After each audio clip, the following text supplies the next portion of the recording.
Yun mga kabatang, magandang araw.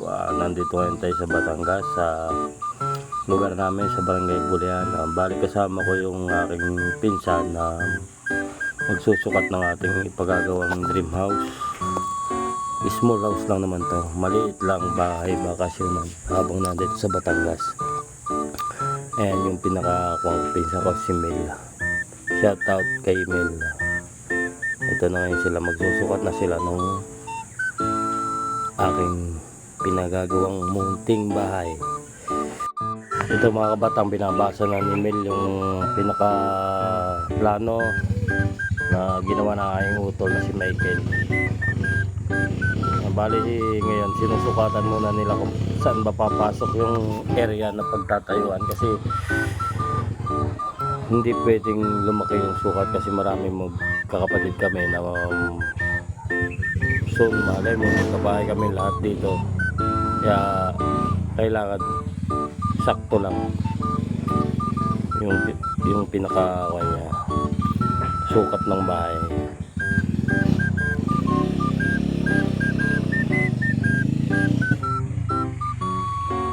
Bali ito na mga kabatang, tinutusukan na nila, tinatanda nila yung pagkuka na nila yung sukat.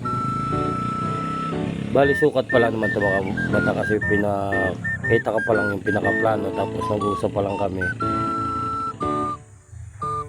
para alam ko kung magkano yung magagastos at kung kano kalaki yung pinaka gagawing haligi. Kasi yung budget natin mga kapatang, medyo kakapusin tayo, kaya medyo titipid-tipirin natin yung mga materyales.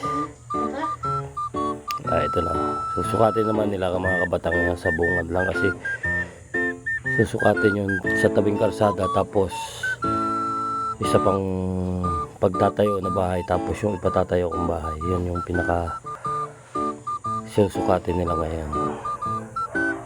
Ito mga kabatang, panoodin nyo na lang hanggang dulo. At kung saan nakarating itong video ito, sana mag-comment kayo dyan sa baba. Maraming salamat mga kabatang. Yan mga kabatang, hanggang dito na lang. Maraming salamat sa inyong walang sawang pagsuporta sa aming Facebook page sa Batang Alay. Sana huwag kayo manawang manood sa aming mga video. Bali ito muna yung aking munang ipakikita sa inyo, yung pagsusukat lang, at susunod yung pag-uumpisa na mga kabatang. Maraming salamat, mag-iingat po kayo palagi. God bless, bye bye.